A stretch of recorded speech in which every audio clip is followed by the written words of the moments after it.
السلام عليكم ورحمة الله وبركاته.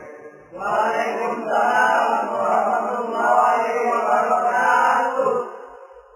بسم الله الرحمن الرحيم. الحمد لله رب العالمين، وبه نستعين على أمور الدنيا والدين، والصلاة والسلام على أشرف الأنبياء والمرسلين سيدنا ومولانا محمد وعلى آله وأصحابه المجاهدين الطاهرين. أما بعد. Saudara-saudara kaum muslimin rahimakumullah, di dalam surah Al-Ankabut ayat 2, Allah Subhanahu wa ta'ala memberikan peringatan, ahasiban nasu ayyutraku ayyaqulu amanna wa hum la yuftanun.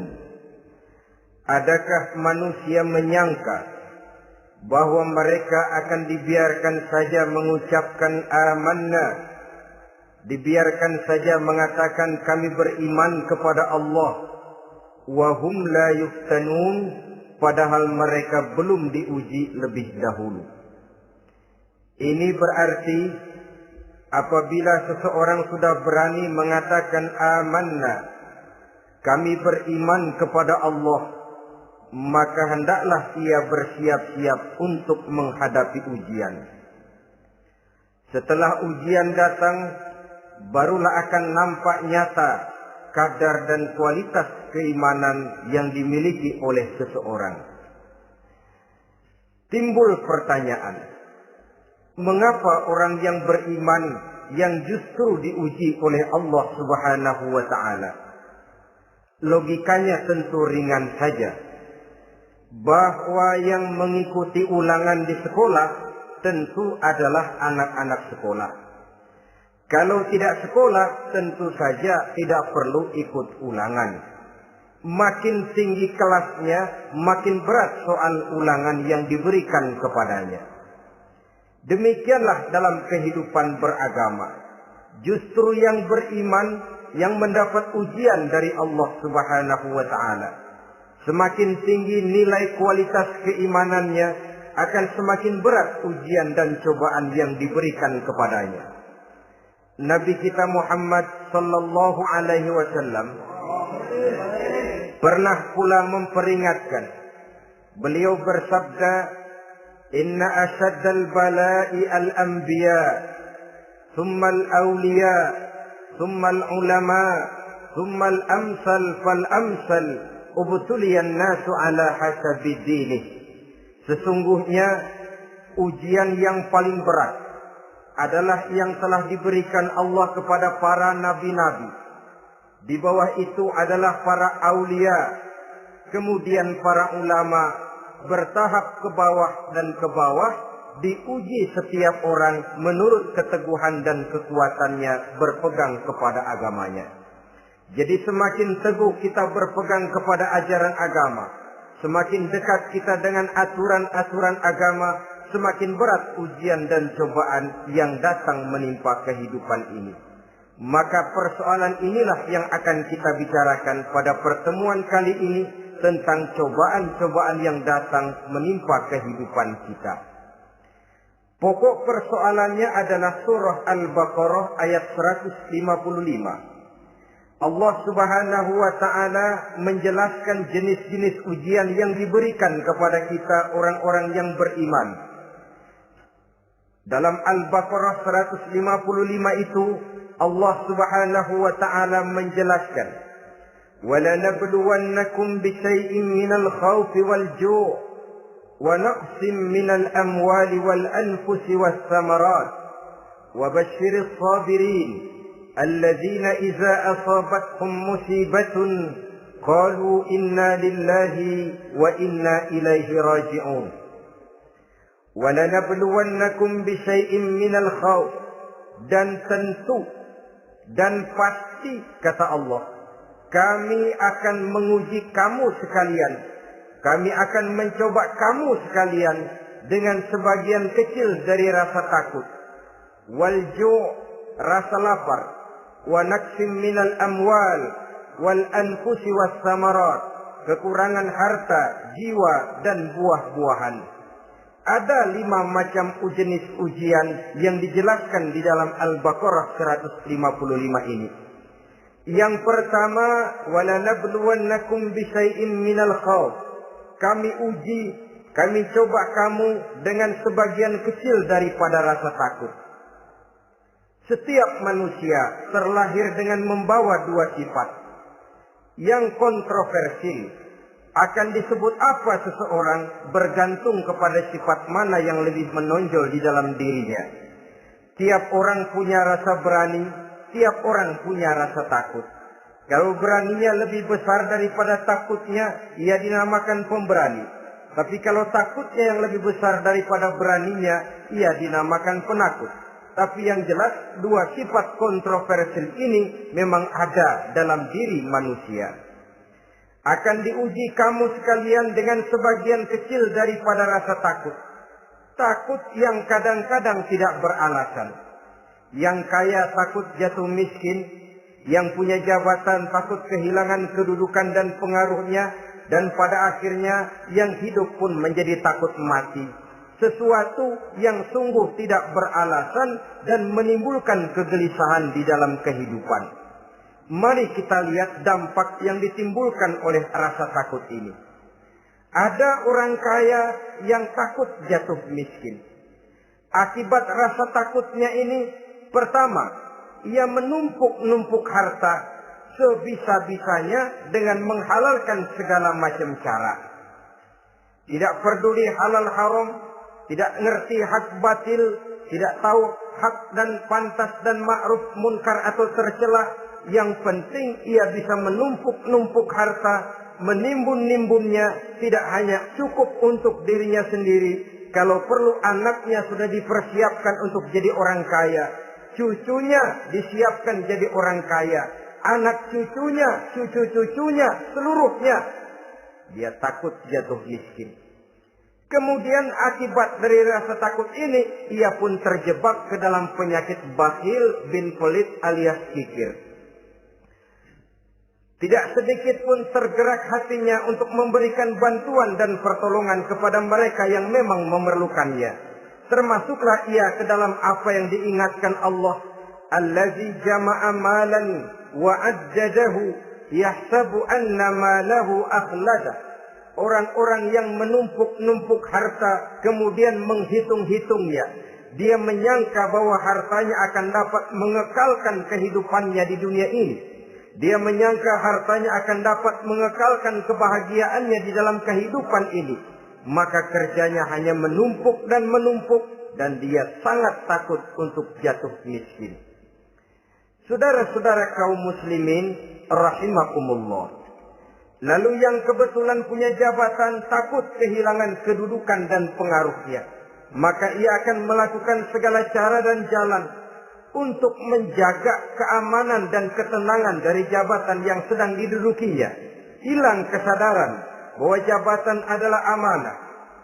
Hilang pengertian bahwa kedudukan adalah alat untuk berbuat baik dan mengabdi kepada sesamanya. Yang ada pikirannya hanyalah bagaimana menjaga kedudukan dan pengaruhnya agar tetap ada dalam dirinya. Segala cara pun dilakukan dan kadang-kadang ia kehilangan kontrolnya. Kemudian pada akhirnya manusia pun dilanda oleh perasaan takut mati. Sungguh sangat tidak beralasan sama sekali. Karena mati adalah kewajiban dari semua yang bernama hidup. Dan Nabi mengingatkan, al-mautu babun fa kullun nasi dakhilu. Mati adalah merupakan satu pintu yang setiap orang akan masuk ke dalam pintu itu. Bahkan mati sesungguhnya bisa merupakan nasihat di dalam kehidupan kita. Beliau bersabda, taraktu fikum nasihataini, nasiqan wa samitan. Aku tinggalkan kepada kamu 2 macam nasihat. Pertama, nasihat yang pandai bicara, dan yang kedua, nasihat yang diam saja. Sahabat bertanya, nasihat yang pandai bicara itu apa ya Rasul? Beliau menjawab, Al-Quran. Kalau nasihat yang diam saja apa ya Rasul? Beliau menjawab, mau. Saudara-saudara kaum muslimin rahimakumullah. Yang kaya takut miskin. Yang punya jabatan takut kehilangan kedudukan dan pengaruhnya. Dan pada akhirnya yang hidup pun menjadi takut mati. Sesungguhnya takut-takut yang sangat tidak beralasan sama sekali. Jika orang kaya takut jatuh miskin, untuk itu kemudian dia menghalalkan segala macam cara untuk menumpuk kekayaan yang tidak akan habis dimakan selama 7 turunan. Kemudian diiringi dengan sifat bakhil, sifat tertutup, sifat berpangku tangan melihat kesulitan dan penderitaan orang lain. Maka sesungguhnya dia tidak merasa bahwa harta merupakan titipan dari Allah Subhanahu wa ta'ala. Bahwa ia merupakan alat dan bukan merupakan tujuan di dalam kehidupan ini. Takut miskin adalah satu penyakit yang mengakibatkan orang lupa diri dan lupa daratan. Takut kehilangan kedudukan dan pengaruh juga adalah penyakit yang menyebabkan orang menghalalkan segala macam cara untuk menjaga kedudukan dan jabatannya. Dan takut mati juga sebenarnya sesuatu yang tidak beralasan. Sebab siapa yang berani hidup harus berani pula menghadapi mati. Yang takut mati tidak usah hidup saja. Karena mati adalah kewajiban bagi semua orang-orang yang hidup. Oleh karenanya, rasa takut yang tidak beralasan sesungguhnya merupakan ujian untuk menguji nilai-nilai keimanan yang ada di dalam diri kita. Orang kaya diuji dengan hartanya, pejabat diuji dengan kedudukan dan pengaruhnya, manusia hidup diuji dengan akan datangnya mati yang menjemput kehidupannya. Menghadapi ujian-ujian semacam ini, maka marilah kita menyadari yang kaya tidak perlu takut miskin. Dari Allah harta itu datang, kepada Allah harta itu akan kembali. Yang punya kedudukan dan pengaruh tidak usah takut kehilangan kedudukan dan pengaruhnya. Karena jabatan sesungguhnya merupakan amanah dari Allah Subhanahu wa ta'ala yang harus digunakan dan dianggap sebagai kesempatan untuk berbuat kebajikan sebanyak-banyaknya. Saudara-saudara kaum muslimin rahimakumullah. Ini bagian pertama dari ujian-ujian yang ada dalam Al-Baqarah 155. Wa lanabluwannakum bisyai'im minal khauf. Kami akan uji, kami akan coba kamu dengan sebagian kecil daripada rasa takut. Takut yang kadang-kadang saya katakan sekali lagi sangat tidak beralasan. Akibatnya bisa menimbulkan gejala-gejala yang aneh di dalam kehidupan kita. Saudara-saudara, yang kedua, walju, akan kami uji kamu dengan rasa lapar. Kelaparan belum tentu identik dengan kemiskinan. Bahkan di dalam surah An-Nahl ayat 112, Allah Subhanahu wa ta'ala memberikan contoh yang sangat nyata dan jelas. وَضَرَبَ اللَّهُ مَثَلًا قَرْيَةً كَانَتْ آمِنَةً مُطْمَئِنَّةً يَأْتِيهَا رِزْقُهَا رَغَدًا مِنْ كُلِّ مَكَانٍ فَكَفَرَتْ بِأَنْعُمِ اللَّهِ فَأَذَاقَهَا اللَّهُ لِبَاسَ الْجُوعِ وَالْخَوْفِ بِمَا كَانُوا يَصْنَعُونَ. Allah memberikan contoh bagaimana keadaan satu negeri yang makmur, aman, tenang, tentram.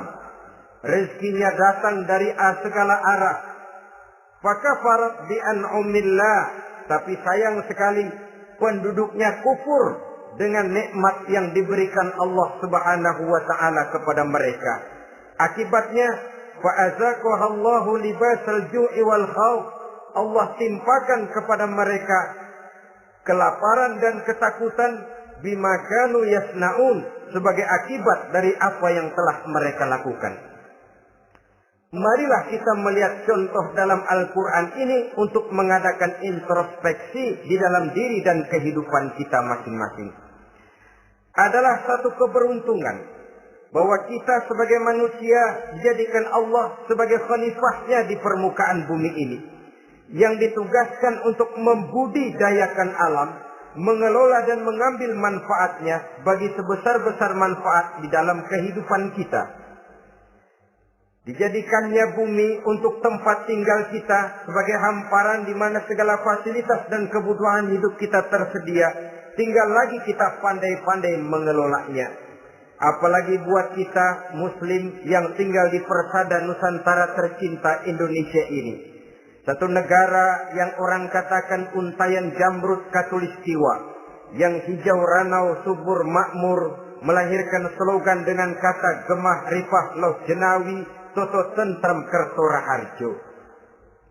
Negara yang demikian subur, negara yang demikian indah, negara yang demikian hijau ranau ini, apabila kita terkena fakafarat bi an'umillah, kufur kepada nikmat yang diberikan oleh Allah kepada kita, dia tidak akan mendatangkan ketenangan, dia tidak akan mendatangkan kesejahteraan, bahkan akan sangat boleh jadi akan menimbulkan kekacauan, ketidaktenangan, dan kelaparan di tengah negara yang subur makmur. Inilah yang sangat menyedihkan. Kenapa ini bisa terjadi? Fakafarat bi an'umillah, orang kufur terhadap nikmat yang diberikan Allah Subhanahu wa taala. Diberikan negara yang subur, makmur, indah, hijau ranau, tapi dikelola dengan cara yang brutal dan membabi buta. Menguras sumber daya alam melampaui sebagaimana yang seharusnya, sehingga memperkosa keadaan alam itu sendiri. Hutan dan belukar yang ditebangi secara liar dan sembarangan akan melahirkan gurun-gurun pasir yang gersang dan tandus. Sehingga dengan demikian maka akan mengakibatkan malapetaka bagi kehidupan manusia itu sendiri. Begitu juga percobaan-percobaan ilmu pengetahuan yang mengundang dan mengandung reaktor-reaktor nuklir akan memberikan luka kepada alam itu sendiri, yang mengakibatkan akan kembali kerugian kepada makhluk bernama manusia. Saudara-saudara kaum muslimin rahimakumullah. Jadi dengan demikian, di dalam satu negara yang subur, hijau, ranau dan makmur, bisa saja terjadi kelaparan apabila kita ingkar, tidak mau bersyukur terhadap nikmat yang diberikan Allah kepada kita. Kita kelola alam ini seenak perut kita saja dengan tidak memikirkan akibatnya di kelak kemudian hari nanti. Kita ambil satu contoh. Orang-orang tua kita dulu pada umur 60 tahun, 70 tahun, kalau dia menanam kelapa, orang lalu bertanya, kakek nanam kelapa untuk siapa nanti? Apa jawabannya? Untuk anak cucu saya. Umur 60 tahun atau umur 70 tahun, ia masih menanam pohon kelapa. Untuk apa katanya? Untuk anak cucu saya di belakang kemudian hari nanti.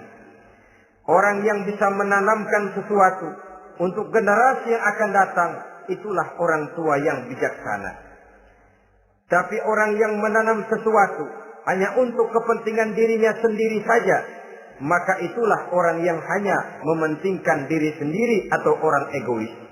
Tapi lebih celaka lagi, orang yang mau melakukan sesuatu yang akan meninggalkan akibat bagi generasi yang akan datang, akibat yang tidak baik, itulah orang yang aniaya, orang yang zalim di dalam kehidupan kita. Bumi, tempat di mana kita manusia tinggal, bukan satu wujud yang tanpa batas. Pernahkah kita membayangkan cuma satu bumi untuk dihuni oleh 5 miliar lebih dari makhluk bernama manusia, yang kadang-kadang pertumbuhan sarana untuk menunjang kehidupan tidak sepesat pertumbuhan jumlah makhluk bernama manusia itu sendiri. Oleh karena itu kita dituntut untuk pandai-pandai mengelola, membudidayakan alam ini dengan tetap menjaga keseimbangannya, sehingga bahaya kelaparan yang merupakan ujian di dalam kehidupan, insya Allah tidak akan kita temukan di dalam kehidupan kita. Saudara-saudara kaum muslimin rahimakumullah. Ini kelaparan dalam artian sebagai satu bangsa. Bisa juga kelaparan dalam artian dalam kehidupan pribadi daripada manusia. Hidup ini, kata orang, berjalan bagaikan roda pedati. Sekali tempo naik kita ke atas, lain saat turun kita ke bawah. Ada saatnya kita jaya, ada saatnya kita pun mengalami kemunduran. Oleh karena itu, pasang surut kehidupan ini membuat orang seharusnya sadar bahwa pasang surut itu tidak harus menyebabkan pasang surutnya dia di dalam melaksanakan ibadahnya kepada Allah Subhanahu wa Ta'ala. Kelaparan boleh jadi memang merupakan ujian untuk menguji nilai-nilai keimanan seseorang.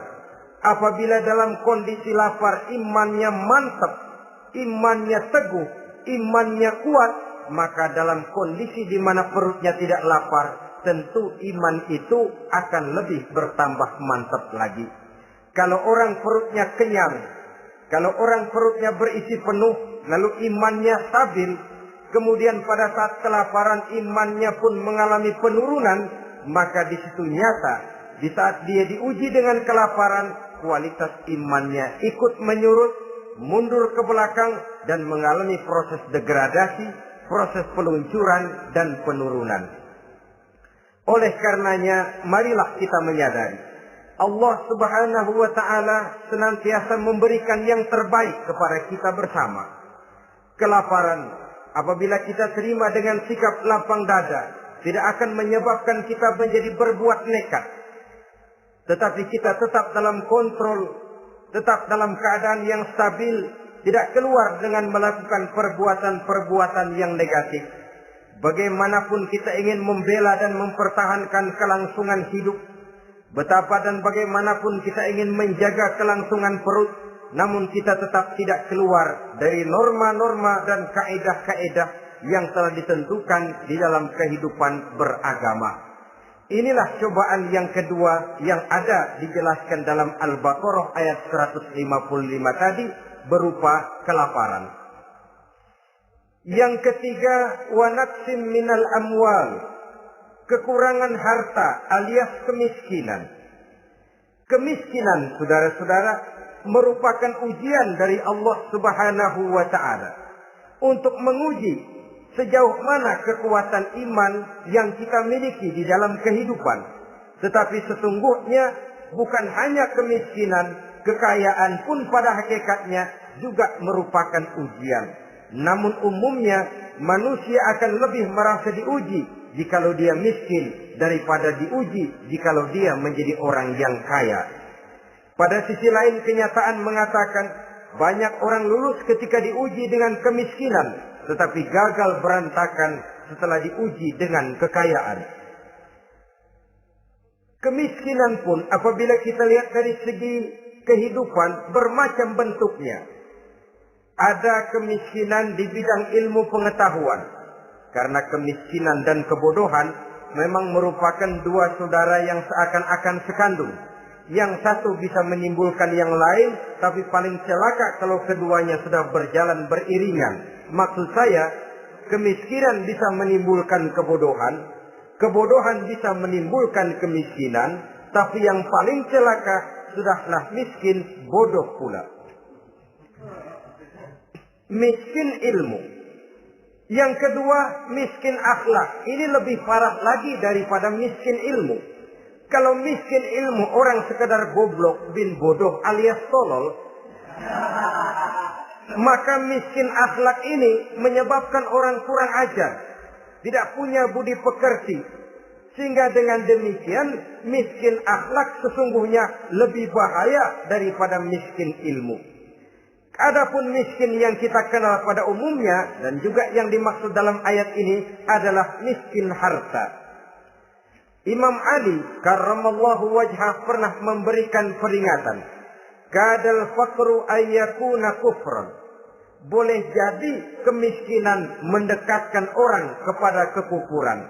Dengan kata lain, biasanya kemiskinan bisa membuat orang nekat.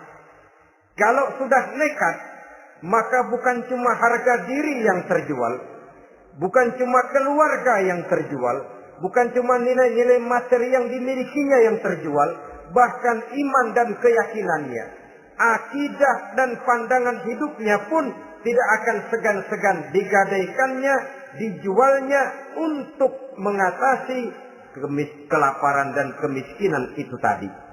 Padahal selalu diingatkan, pandangan dan keyakinan, iman sesungguhnya merupakan insan paling mahal, sesungguhnya merupakan mutiara paling berharga di dalam kehidupan kita. Maka kemiskinan memang merupakan ujian. Banyak orang yang kebal berhadapan dengan segala macam cobaan, tapi pada saat diuji dengan kemiskinan, ia tidak tahan diri, ia tidak sanggup menjaga dan mempertahankan akidahnya, maka akidah yang cuma satu-satunya pun ikut terjual juga adanya.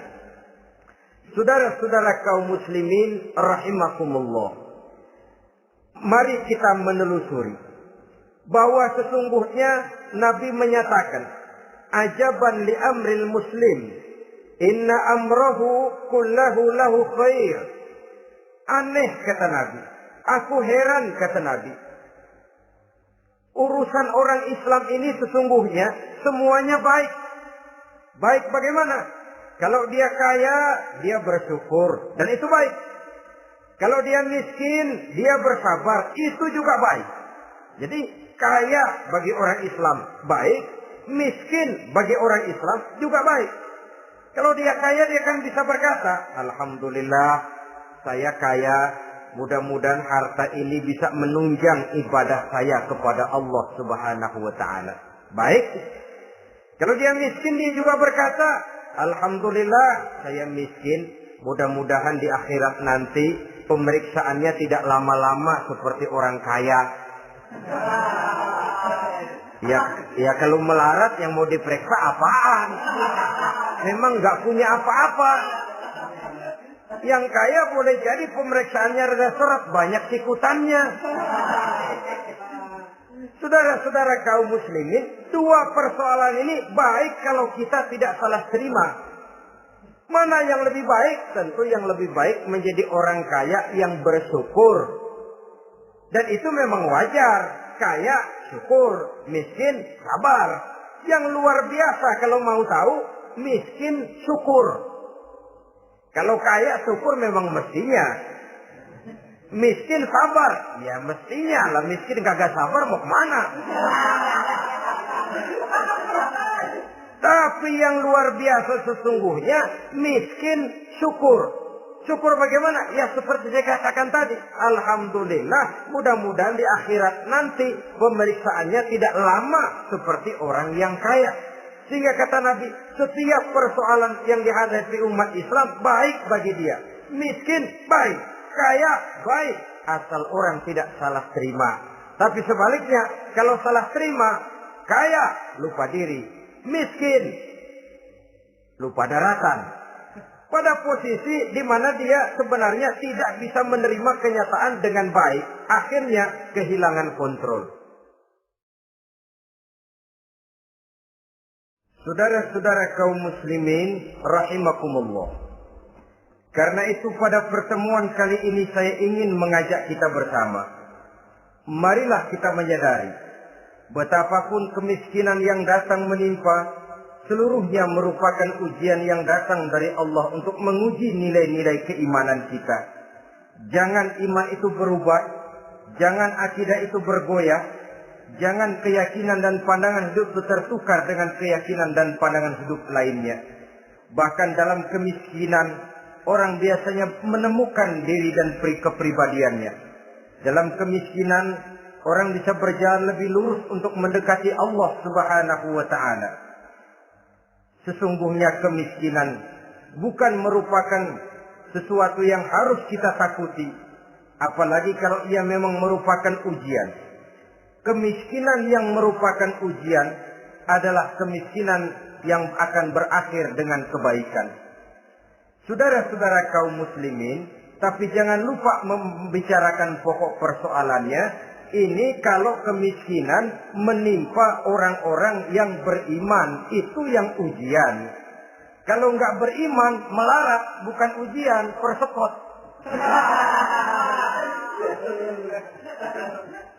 Nah, orang lalu bertanya, Pak, kalau orang kafir kaya bagaimana?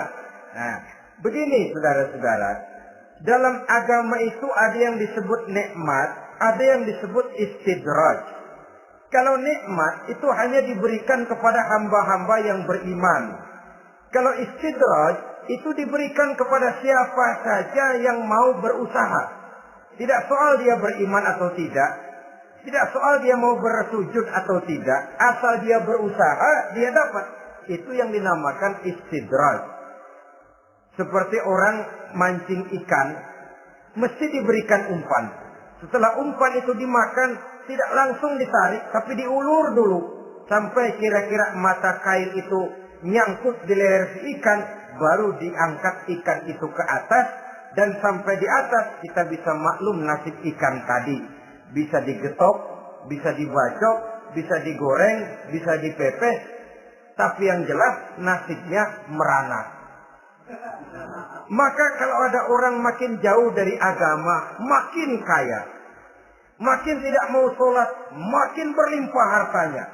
Saudara tidak usah heran, cukup dalam hati saja, ikan lo. Jangan keras-keras, marah dia.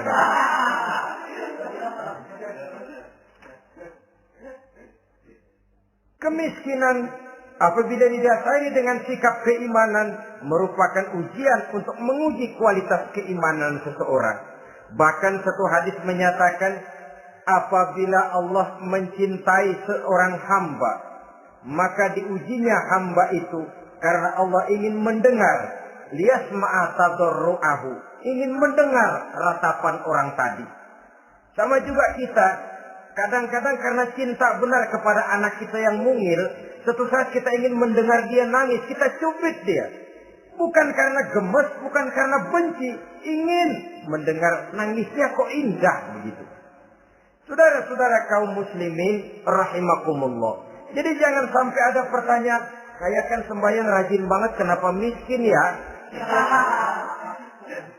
Apabila sekali lagi didasari dengan sikap keimanan, maka kemiskinan merupakan ujian. Dan tentu anak sekolah itu kalau lagi ujian berat, capek, sakit hati, peras keringat, banting tulang, kepanasan, kehujanan, kenikmatan baru akan dia rasakan pada saat terima rapot pengumuman kenaikan kelas. Di situ kenikmatannya terasa. Demikian menghadapi ujian, kita cuma mengeluh. Kenapa ada rasa takut? Kenapa kelaparan? Kenapa kemiskinan? Di balik semua itu, apabila kita sudah merasakan naik kelas, akan terasalah kenikmatannya. Itu ujian yang ketiga. Yang keempat yang diceritakan dalam Al-Baqarah 155, wal anfus ay wa naqsim minal anfus, kekurangan jiwa atau kematian. Saudara-saudara, yang hidup takut mati. Padahal semua makhluk hidup harus berani mati.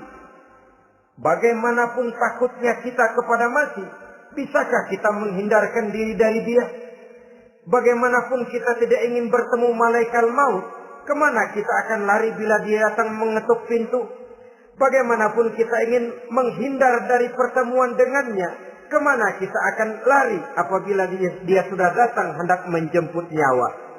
Karena itu memang ada satu prinsip yang dijelaskan oleh para ulama kita, iskariman au mut syahidan. Mati dan hidup dua hal yang tidak terpisahkan. Oleh karenanya, kalau memang hidup, hiduplah secara mulia. Kalau mati, matilah secara syahid. Hidup mulia atau mati syahid. Jangan terbalik. Hidup sia-sia, mati konyol. Nilai yang tidak ada artinya. Alangkah nikmatnya hidup yang berisi kemuliaan, dan alangkah indahnya mati dalam nilai syahid. Saya ingin menyegarkan ingatan saudara-saudara kepada sikap Nabi Allah Ismail alaihi salam ketika menghadapi keputusan dari Allah Subhanahu wa taala memerintahkan Nabi Ibrahim alaihi salam untuk menyembelih leher anaknya Ismail, yang ini berarti adalah kematian.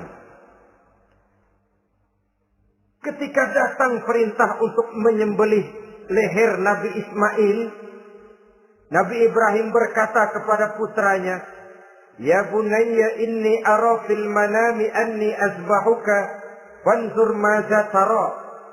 Ananda Ismail, ayah mimpi diperintah oleh Allah untuk menyembelih lehermu. Menurut pendapatmu bagaimana mimpi ini, nak? Laksanakan atau tidak usah? Saya tidak sanggup membayangkan. Anak cuma satu-satunya. Sudah lama diharapkan. Si buah hati belahan jantung pelanjut cerita penerus sejarah. Ketika anak ini sedang lucu-lucunya, turun perintah untuk menyembelihnya. Ya, kalau anak kita banyak, turun perintah potong leher anakmu, mungkin kita bisa pilih yang mana yang rada bandelan nih.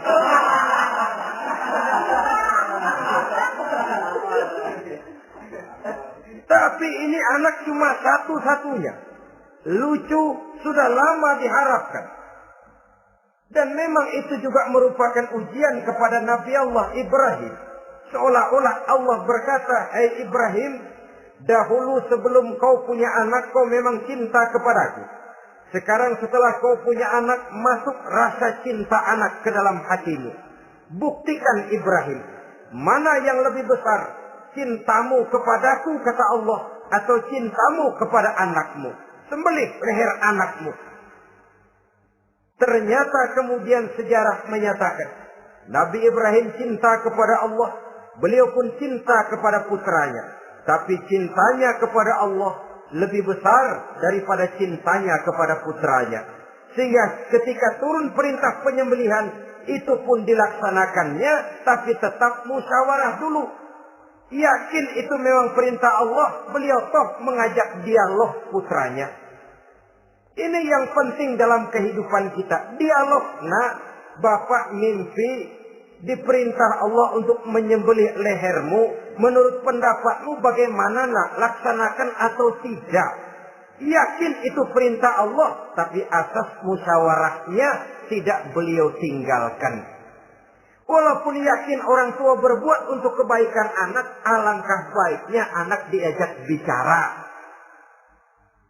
Sehingga dengan hasil pembicaraan ini nanti kita akan mengerti gejala perkembangan dan kemauan dari jiwa si anak tadi. Saudara-saudara kaum muslimin, apa jawaban Nabi Allah Ismail yang ketika itu masih remaja? Beliau menjawab, "Ya abatif al-ma tu'mar, satajiduni insyaallahu minas sabirin." Bapak, jikalau memang ini memang perintah Allah, laksanakan saja Bapak. Tidak usah ragu. Mudah-mudahan nanti Bapak akan menemukan saya termasuk ke dalam golongan orang-orang yang sabar. Ini pantulan doa Nabi Ibrahim dahulu ya, ketika meminta seorang keturunan yang merupakan anak yang soleh. Jawaban dari anak yang soleh. Kalau memang ini perintah Allah Bapak, laksanakan saja. Saya insya Allah termasuk ke dalam golongan orang-orang yang sabar. Kalau Allah memerintahkan Bapak untuk menyembelih leher saya, silahkan Pak. Saya ikhlas, saya ridho, saya rela untuk memenuhi perintah Allah Subhanahu wa Ta'ala. Ini jawaban anak soleh. Sebab itu sering saya katakan, kalau kita cuma punya anak pintar tidak soleh, mungkin jawabannya nggak begini. "Nak, Bapak diperintah motong leher kamu, nak. Bagaimana pendapatmu?" Mungkin dia jawab, "Bapak aja yang tuaan, Pak."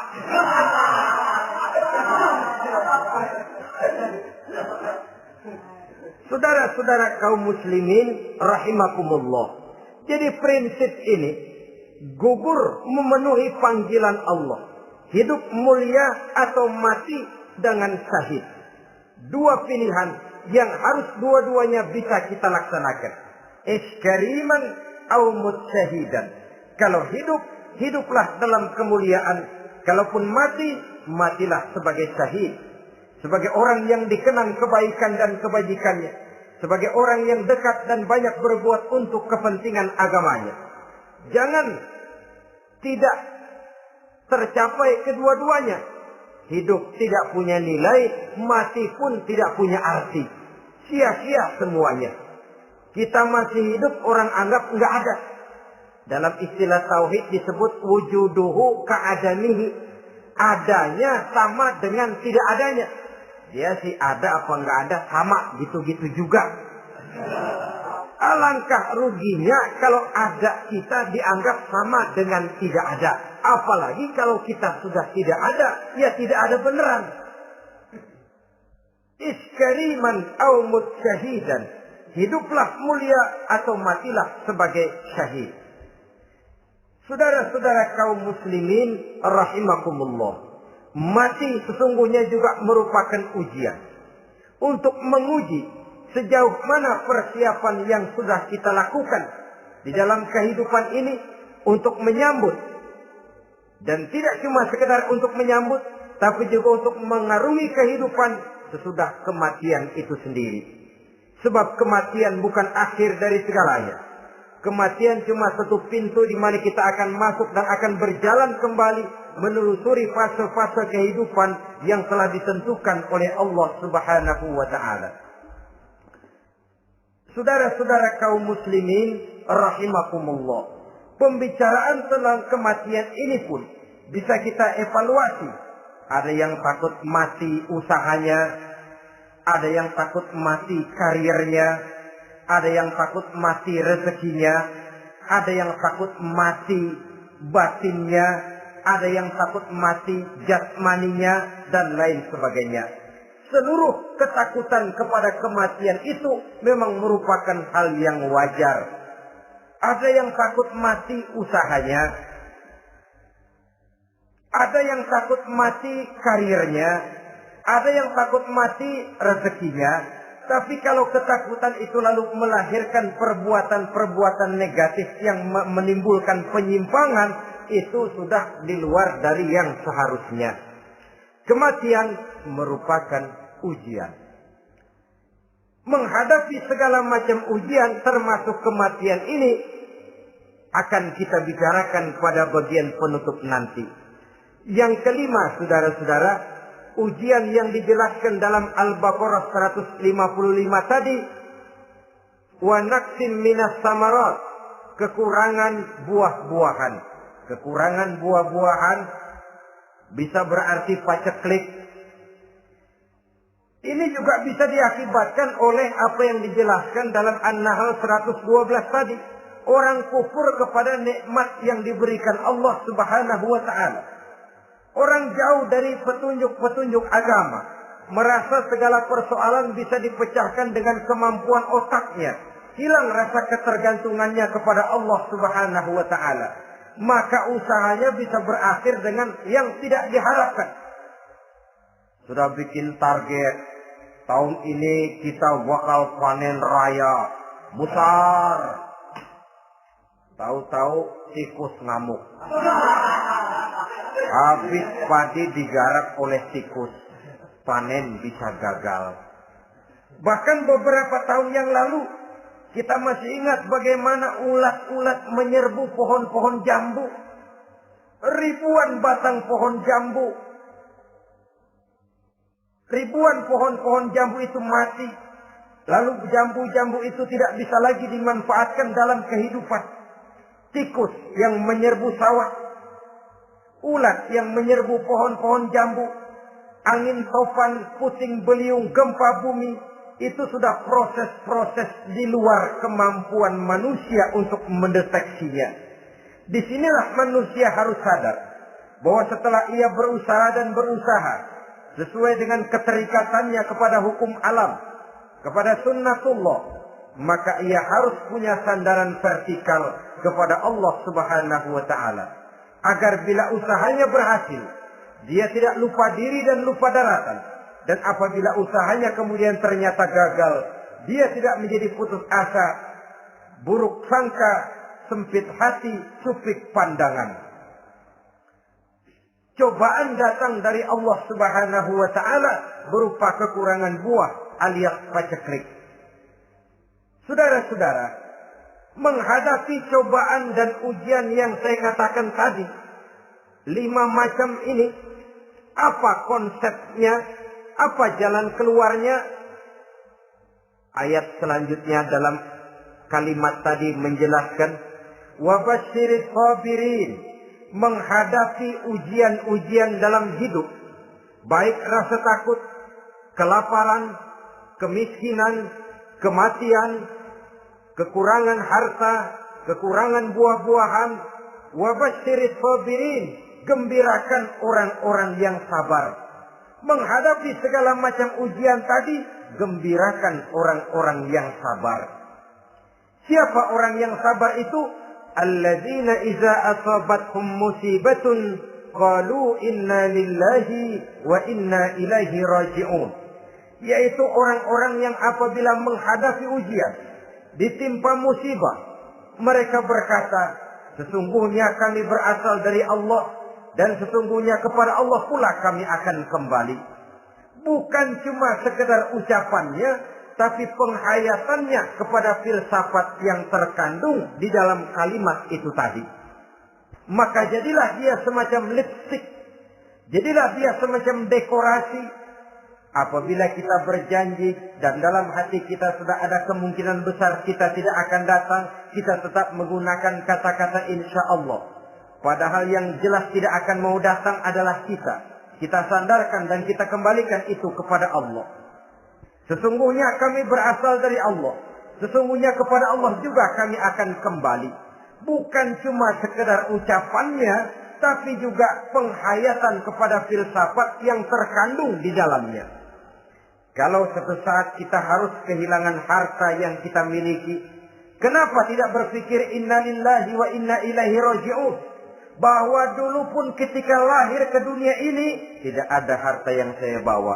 Kalau sekarang harta itu hilang, inna lillahi wa inna ilaihi raji'un. Itu yang saya maksud. Kalau sekarang, kalau satu saat kita harus melepaskan pangkat jabatan yang kita sayangi, kenapa kita tidak kembali kepada inna lillahi? Dulu pun ketika waktu lahir ke dunia ini tidak ada pangkat dan jabatan yang saya bawa. Kalau sekarang harus pensiun, inna lillahi wa inna ilaihi raji'un. Ini kadang-kadang enggak. Dengar mau mutasi, mau pensiun, mulutnya innalillahi, tapi gerbek-gerbek dukun diusut.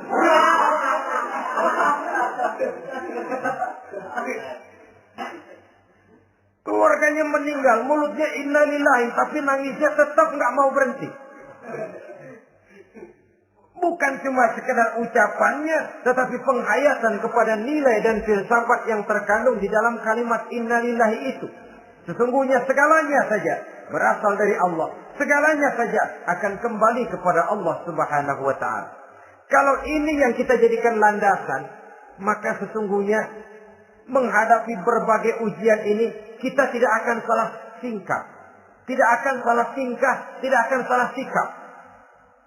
Kalau sudah ini dasar dan fondasi yang menjadi landasan tempat di mana seluruh cobaan datang bertumpu, segalanya datang dari Allah, segalanya akan kembali kepada Allah, maka betapapun bertumpu ujian datang menimpa, rasanya tidak akan lagi membuat kita goyah, karena fondasi tempat kita berdiri sudah demikian kokoh dan kuatnya.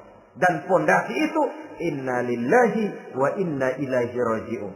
Segalanya datang dari Allah, segalanya akan kembali kepada Allah Subhanahu wa ta'ala. Keyakinan ini memberikan kelapangan jiwa. Dari kelapangan jiwa, maka akan tertuang ketenangan dan ketentraman.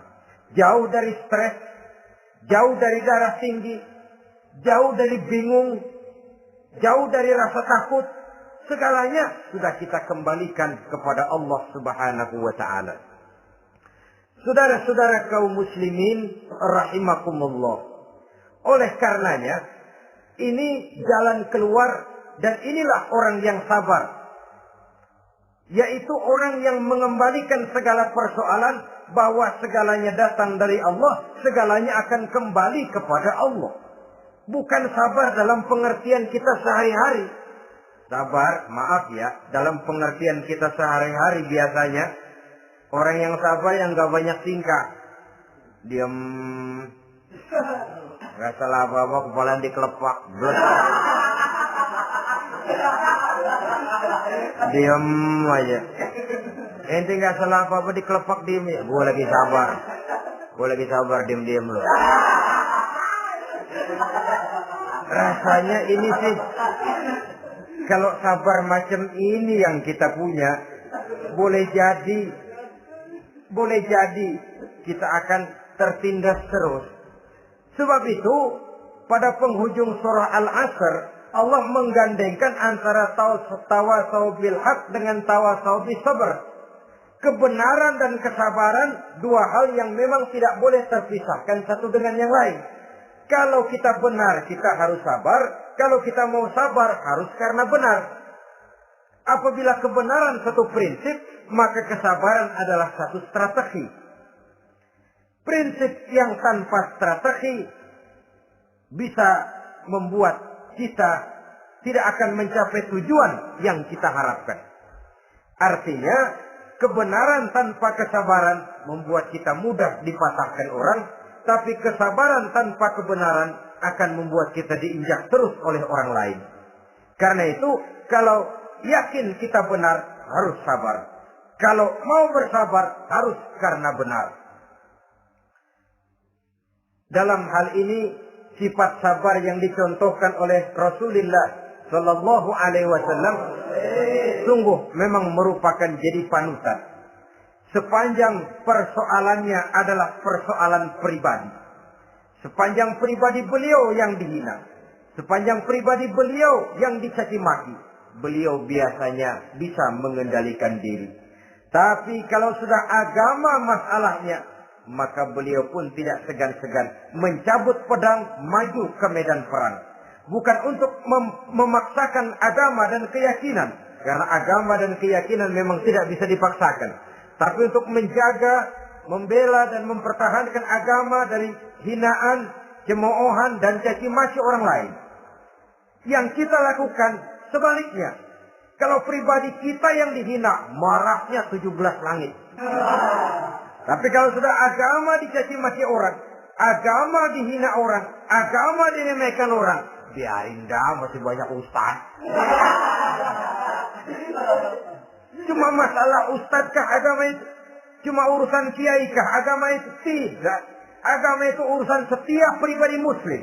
Ya, dia jadi pengusaha, ya dia jadi pejabat, ya dia jadi seniman, ya dia jadi teknokrat, ya dia jadi ekonom, ya dia jadi pakar di berbagai bidang. Agama adalah masalah setiap kita.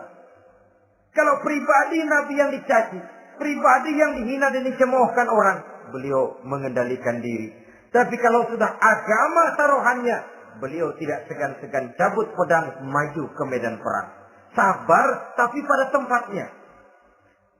Sabar tidak dalam artian diam, delohom, ayem-ayem, gelenggem, menunggu embun yang turun dari langit. Emang lagi lapar, sabar aja. Gak usah makan, nanti juga waktunya Tuhan kasih kenyang-kenyang. Kalau sabar macam ini yang kita pakai, lapar terus dah. Emang giliran sakit, sabar aja. Gak usah berobat, nanti juga waktunya baik, sembuh. Mati terus dah.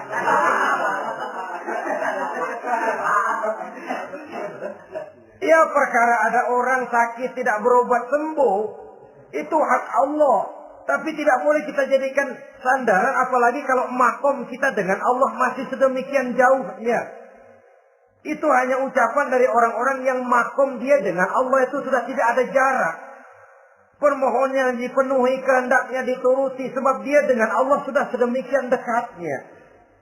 Kalau kita masalahnya, yang antara kita dengan Allah ini dilapisi oleh dosa dan kesalahan yang kita kerjakan sendiri, rasanya kita masih harus banyak berbuat sesuai dengan keterikatan kita kepada sunnatullah itu.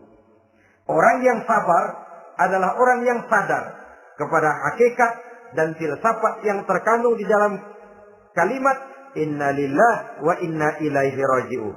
Segalanya datang dari Allah, segalanya pun akan kembali kepada Allah. Harta yang hilang tidak membuat kita gundah, pangkat yang harus kita tanggalkan tidak membuat kita kecil hati dan tidak akan meninggalkan medan pengabdian. Kenapa? Kita cuma menganggap itu satu titipan. Lain kalau kita anggap itu punya kita, jabatan punya kita. Nah, itu yang kita suka wangkeng. Saudara-saudara kaum muslimin, kesimpulannya banyak cobaan-cobaan dalam hidup. Yang dibicarakan dalam Al-Baqarah 155 ini sebagian kecil dari rasa takut, kelaparan, kemiskinan, kematian, dan kekurangan buah-buahan. Menghadapi segala macam ujian tadi, kembalilah kita kepada dasar inna lillahi wa inna ilaihi raji'un. Segalanya datang dari Allah, segalanya pun akan kembali kepada Allah. Semoga dengan sikap ini kita akan lapang dada menghadapi ujian dan akan semakin tangguh iman dan akidah kita menghadapi cobaan yang datang menimpa. Inilah pertemuan pada kali ini, semoga ada manfaatnya. Terima kasih atas segala perhatian, mohon maaf atas segala kekurangan. Usikum wa nafsi bitaqwallah. Wassalamualaikum warahmatullahi wabarakatuh. Waalaikumsalam warahmatullahi wabarakatuh.